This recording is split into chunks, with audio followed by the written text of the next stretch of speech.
Pukul 2,47 dini hari. Langit di atas Tel Aviv masih gelap, seakan menahan napas. Di balik bayangan bukit Negev dan barak militer di Beersheva, denting waktu mendadak berubah menjadi gema ledakan. Iran, tanpa pernyataan publik, meluncurkan serangkaian rudal balistik dan drone bersenjata ke wilayah Israel, serangan yang begitu terkoordinasi, presisi, dan mematikan. Targetnya jelas. Pusat komando, gudang persenjataan, dan barak tempat para tentara IDF tengah beristirahat.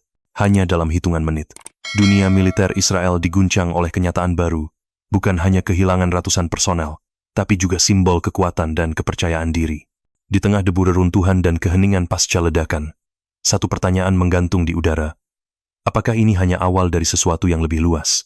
Sebuah momen yang tidak hanya menguji sistem pertahanan, tetapi juga ketahanan sosial dan politik di wilayah yang sudah lama rapuh. Ledakan pertama menghantam pangkalan militer Ze'elim di selatan Israel. Api melonjak tinggi, menyinari gurun Negev yang gelap, seperti siang hari, dalam waktu kurang dari 10 menit. 4 titik strategis lainnya, termasuk pangkalan Ze'elim, gudang amunisi Sdot Micha, pusat komunikasi militer di Ofakim, dan markas koordinasi udara, Rahat mengalami kerusakan berat. Rudal-rudal yang diklaim berasal dari wilayah perbatasan Iran Barat Laut, menyasar dengan presisi yang mengejutkan. Beberapa di antaranya menembus sistem pertahanan awal, menyebabkan ledakan berantai di gudang amunisi, memicu gelombang kejut hingga radius 3 km. Penduduk sipil di Beersheva dan Netivot melaporkan kaca jendela retak, suara sirine tiada henti, dan langit merah membara menjelang subuh. Di medan evakuasi, kekacauan tak terhindarkan. Ambulans berderu tanpa henti, sementara suara panggilan radio militer terputus-putus, menunjukkan tekanan sistem komunikasi yang terlalu berat. Satuan cadangan, yang semestinya bertindak cepat, justru terhambat tidak hanya oleh kerusakan infrastruktur, tetapi juga oleh kurangnya informasi real-time. Beberapa tentara muda tampak linglung, mencari komandan mereka di antara puing-puing hangus dan kendaraan lapis baja yang terguling. Para analis militer, termasuk dari kanal berita Haaretz dan The Times of Israel, mencatat bahwa serangan ini menunjukkan bukan sekadar kemampuan ofensif Iran, tetapi juga kelemahan sistem koordinasi pertahanan darat Israel dalam menghadapi skenario serangan simultan. Bagi masyarakat sipil, ini bukan hanya tragedi militer, tetapi guncangan kolektif tentang rasa aman yang goyah, dan pertanyaan baru tentang stabilitas kawasan yang sudah lama rapuh. Apakah ini momen teknis semata atau tanda dari sebuah babak konflik yang memasuki dimensi baru? Pada pukul 3,05 dini hari, langit selatan Israel dipenuhi cahaya merah kejinggaan bukan dari matahari, melainkan dari jejak ratusan rudal yang melesat hampir bersamaan. Sistem pertahanan Iron Dome, yang selama ini menjadi simbol perlindungan udara Israel, mulai menunjukkan tanda-tanda kelelahan. Operator di pusat kendali, Rafael Advanced Defense Systems, melaporkan beban peluncuran melebihi kapasitas operasional. Beberapa baterai pencegat gagal mengunci sasaran. Sebagian lainnya kehabisan peluru pencegat dalam waktu kurang dari 7 menit. Rudal-rudal yang lolos menghantam infrastruktur vital, barak militer, depot bahan bakar, hingga pos radar di Gurun Arafah. Dalam tayangan video amatir dari Ashkelon dan Dimona yang beredar di media sosial, terlihat bagaimana Iron Dome yang biasanya menjadi tontonan kebanggaan malah tampak tak bergerak di tengah langit penuh dentuman. Netizen Israel mulai mempertanyakan, apakah sistem ini benar-benar siap untuk perang total? Di forum daring dan saluran diskusi publik, sindiran pun bermunculan. Ironi Dome, tulis seorang pengguna di X, sebuah karya teknologi mahal untuk dipajang, bukan dipakai. Komentar lain lebih tajam, kami diberi rasa aman palsu, dan sekarang kami membayar harganya. Para analis pertahanan menyatakan bahwa meskipun Iron Dome dirancang untuk menghadapi rentetan serangan, jumlah rudal yang masuk kali ini jauh melebihi skenario maksimum. Runtuhnya kepercayaan publik menjadi nyata bukan karena kegagalan teknis semata, melainkan karena ekspektasi yang dibangun terlalu tinggi. Serangan ini membuka diskusi yang lebih dalam. Tidak hanya soal teknologi militer, tetapi juga soal transparansi, kesiapan, dan pertanggungjawaban. Di balik layar radar yang senyap, sebuah pertanyaan besar mulai tumbuh. Jika perisai besi ini bisa ditembus, apalagi yang masih dianggap aman? Ketika fajar menyingsing di Yerusalem, bayang-bayang kehancuran belum menghilang. Namun yang lebih terasa adalah keheningan politik yang menusuk. Perdana Menteri Israel muncul singkat dalam tayangan televisi nasional, menyampaikan pernyataan 2 menit yang terdengar hati-hati, tanpa sesi tanya jawab, tanpa rencana konkret. Kami sedang mengevaluasi, ucapnya, diapit oleh 2 penasihat militernya, sebelum layar gelap kembali. Di jalan-jalan Tel Aviv, para warga berkumpul di luar markas militer Kirya bukan untuk protes, tapi untuk mencari kepastian atau sekadar berbagi kesedihan yang belum menemukan bentuk. Sementara itu, dalam ruang-ruang parlemen Knesset, suara oposisi mulai meninggi.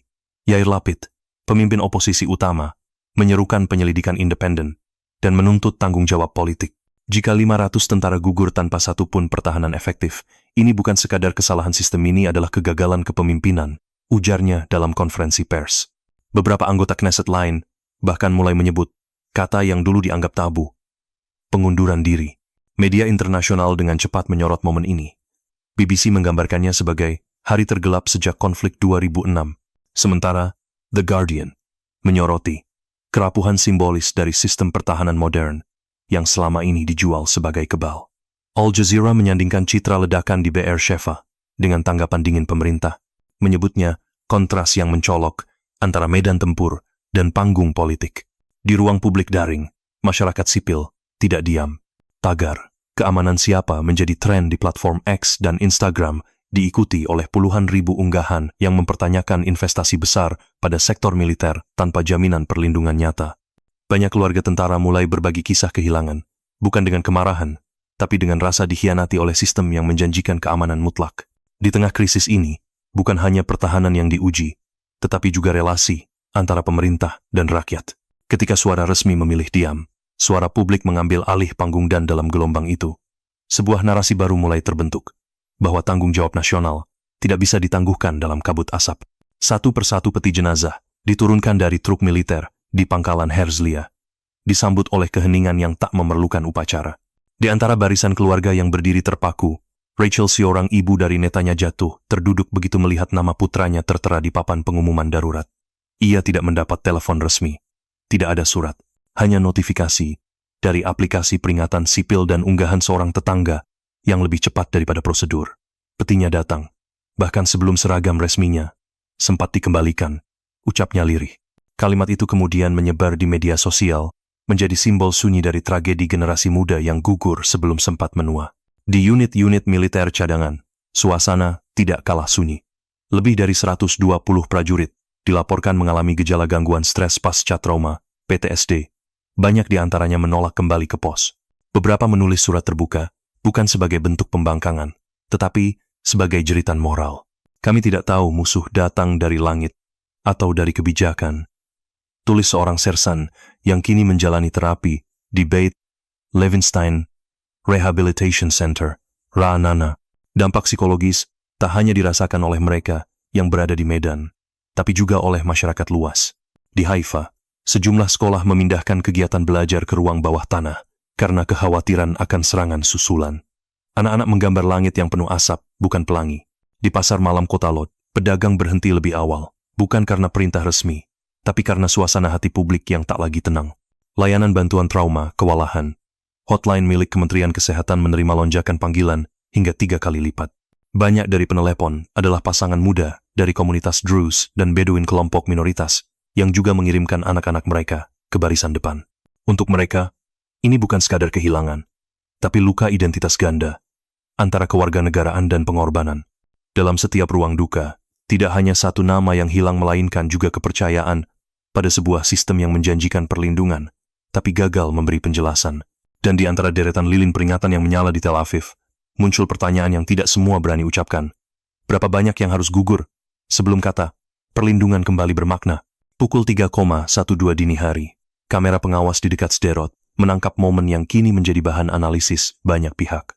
Satu unit peluncur Iron Dome berdiri diam, tanpa aktivitas peluncuran, meski langit penuh cahaya, rudal masuk. Bukan satu, melainkan 3 titik sistem pertahanan udara di selatan dan tengah Israel, termasuk di Ofakim dan Ashdod, terlihat tidak aktif saat gelombang serangan Iran mencapai puncaknya. Di studio berita Channel 12, seorang analis senior menghela napas panjang sebelum berkata, "Kita sedang melihat sesuatu yang lebih dari sekadar gangguan teknis." Kecurigaan pun mengemuka. Beberapa ahli militer menyatakan bahwa Iron Dome memang memiliki batas. Sistem ini dirancang untuk menghadapi sekitar 40 hingga 60 ancaman simultan. Namun, dalam serangan ini, diperkirakan lebih dari 300 rudal dan drone memasuki wilayah udara Israel hanya dalam kurun waktu kurang dari 20 menit. Kombinasi antara kelebihan beban, kegagalan koordinasi, dan kemungkinan serangan siber mulai disebut sebagai penyebab potensial. Laporan internal Rafael Defense Systems yang bocor ke media lokal menyebut adanya anomali data sensor pada malam kejadian, istilah teknis yang belum dijelaskan secara rinci, tapi cukup untuk membangkitkan keresahan. Di pangkalan militer Palmachim, seorang perwira yang enggan disebutkan namanya mengungkapkan bahwa sebagian besar operator tidak mendapatkan peringatan sistemis tentang gelombang kedua rudal. Kita seperti buta dalam kabut, ucapnya dalam wawancara eksklusif dengan Ynet. Krisis ini bukan hanya soal perlindungan fisik, tapi tentang kepercayaan strategis, kepercayaan bahwa negara memiliki kendali atas langitnya, dan bahwa teknologi canggih dapat menggantikan kesiapan manusia. Kini, argumen itu goyah. Para pembuat kebijakan mulai meninjau ulang asumsi dasar tentang doktrin pertahanan udara. Ada pembicaraan tentang ketergantungan berlebihan pada satu sistem, dan absennya skenario darurat yang realistis untuk serangan skala besar. Di masyarakat, terutama komunitas di garis depan seperti Eshkol dan Netivot, rasa frustrasi berubah menjadi pertanyaan mendasar. Jika Iron Dome tidak mampu lagi menjadi benteng terakhir, maka strategi apa yang tersisa? Dan apakah pemimpin negeri ini cukup jujur untuk mengakui keterbatasan, bukan hanya menyusun narasi kemenangan?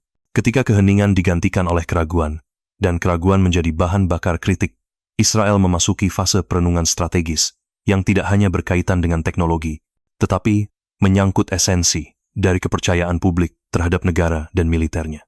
Sebuah fase di mana setiap keputusan tidak hanya dinilai dari efektivitas, tapi dari keberanian untuk berkata, sistem ini tidak sempurna dan itulah titik awal untuk memperbaikinya. Pada pagi harinya, ketika debu ledakan belum sepenuhnya mereda di Beersheva dan Ashkelon, tekanan datang dari luar negeri, bukan dari rudal, melainkan dari diplomasi. Pemerintah Amerika Serikat, melalui juru bicara Pentagon, secara terbuka meminta klarifikasi atas kegagalan sistem pertahanan udara Israel yang selama ini disebut sebagai benteng anti-rudal paling canggih di dunia. Negara-negara sekutu lainnya, termasuk Jerman dan Inggris, menyuarakan keprihatinan serupa dalam sidang darurat NATO di Brussel. Intinya jelas, jika sistem yang didukung oleh dana internasional bisa ditembus secara masif, maka siapa yang sebenarnya bertanggung jawab? Namun, gelombang yang lebih deras justru datang dari dalam negeri sendiri, dari masyarakat yang tidak lagi diam. Di platform X, TikTok, dan Reddit, puluhan ribu unggahan menyindir Iron Dome sebagai pajangan museum digital. Sebuah video viral memperlihatkan peluncur rudal menembakkan flare ke udara diberi latar suara perayaan ulang tahun dengan judul Iron Dome Fireworks Edition. Tagar seperti Iron Dome dan kaleng kerupuk langsung menjadi trending topic di Israel selama lebih dari 48 jam. Di salah satu mural yang muncul semalam di pusat kota Tel Aviv, seorang seniman jalanan melukis gambar peluncur Iron Dome dengan corong bunga sebagai simbol protes pasif terhadap narasi resmi. Di media, kritik mulai bergeser dari teknis ke struktural. Editorial Haaretz menyebut kejadian ini sebagai kebangkitan rasa malu yang tertunda dan menuntut audit terbuka terhadap kontrak pertahanan antara pemerintah dan perusahaan industri militer swasta. Beberapa mantan pejabat keamanan nasional, termasuk pensiunan Komandan Angkatan Udara, menyebut bahwa rasa aman semu telah dibangun bertahun-tahun tanpa penyesuaian terhadap realitas ancaman yang berubah. Sementara itu, di lingkungan pemukiman seperti Kiryat Gat dan Sdot Negev yang sering menjadi zona target, kepercayaan terhadap sistem pertahanan mulai runtuh di level warga. Bukan hanya tentang teknologi, tapi tentang narasi tentang bagaimana sebuah sistem dijanjikan sebagai pelindung mutlak, namun gagal menjawab ketika nyawa menjadi taruhan. Dalam suasana yang penuh ironi ini, pertanyaan yang bergema tidak hanya teknis atau militer, melainkan eksistensial. Jika rakyat mulai menyindir benteng pertahanan mereka sendiri, apalagi yang masih bisa dipercaya? Dan seberapa jauh kritik harus berjalan sebelum menjadi langkah perbaikan? Pukul 3,19 dini hari, rudal ke-186 menghantam barak tidur di pangkalan militer Zikim, hanya beberapa meter dari perbatasan Gaza. Ledakan itu begitu kuat hingga mengguncang rumah-rumah warga sipil di Ashkelon yang berjarak hampir 10 km. Di dalam barak, 90 tentara muda gugur seketika, mayoritas dalam keadaan tidur, tanpa sempat meraih senjata, apalagi menerima perintah. Salah satu dari 3 yang selamat, seorang prajurit bernama Eliran, dalam kondisi masih syok, berkata singkat kepada saluran, "Kan 11, kami tidak menerima instruksi apapun. Tidak ada sirine, tidak ada kode merah. Kami sendirian."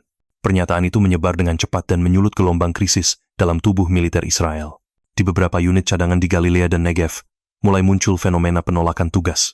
Tidak sedikit tentara yang mengajukan cuti mendadak. Bahkan beberapa dikabarkan meninggalkan pos tanpa izin. Seorang perwira senior di Komando Selatan yang mewawancarai secara anonim dengan media Ma'arif, mengakui adanya retakan serius dalam kedisiplinan internal. Ia berkata, yang terjadi bukan sekadar kelelahan tempur. Ini adalah hilangnya arah. Laporan resmi dari IDF belum memberikan penjelasan rinci mengenai koordinasi malam itu. Namun berbagai kesaksian dari lapangan memperlihatkan satu pola yang mengkhawatirkan: keterlambatan instruksi, komunikasi tidak sinkron, dan absennya protokol darurat di banyak pangkalan. Di pangkalan Bahat 1, BR Sheva, sejumlah perwira muda menyebut bahwa mereka menerima perintah bertahan 20 menit setelah rudal pertama jatuh terlambat untuk menyelamatkan siapapun. Di tengah kekacauan itu, ruang kepercayaan antara prajurit dan komando atas mulai terkikis. Beberapa forum internal IDF bahkan membahas wacana pembentukan mekanisme evaluasi independen, sebuah langkah yang sebelumnya dianggap tabu. Para keluarga tentara yang gugur mulai menuntut bukan hanya penghormatan, tapi juga kejelasan.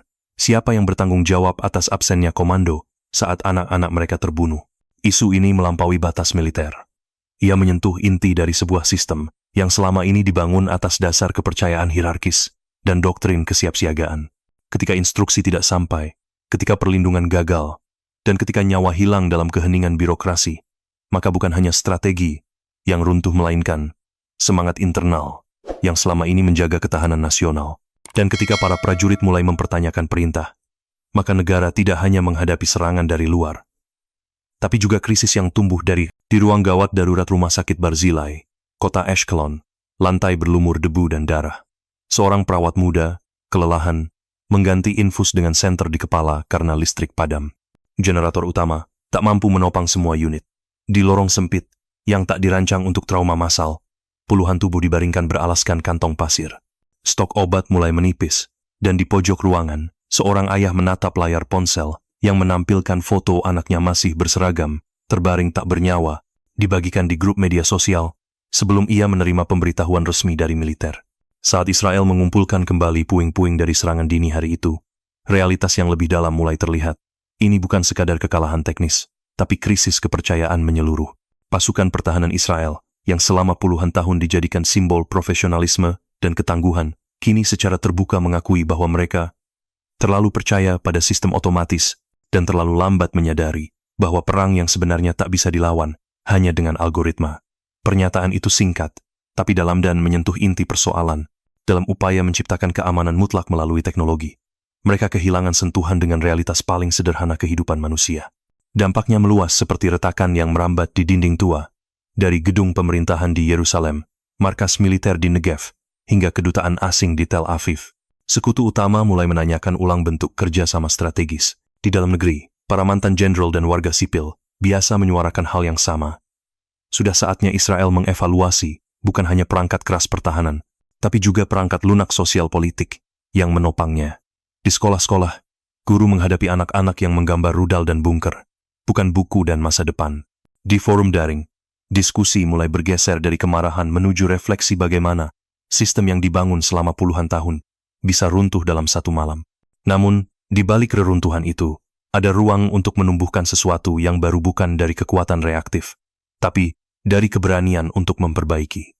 Mungkinkah peristiwa ini menjadi panggilan untuk menciptakan pertahanan yang tidak hanya bergantung pada mesin, tetapi juga pada empati, pada peringatan dini berbasis manusia, dan pada keterlibatan sosial yang transparan?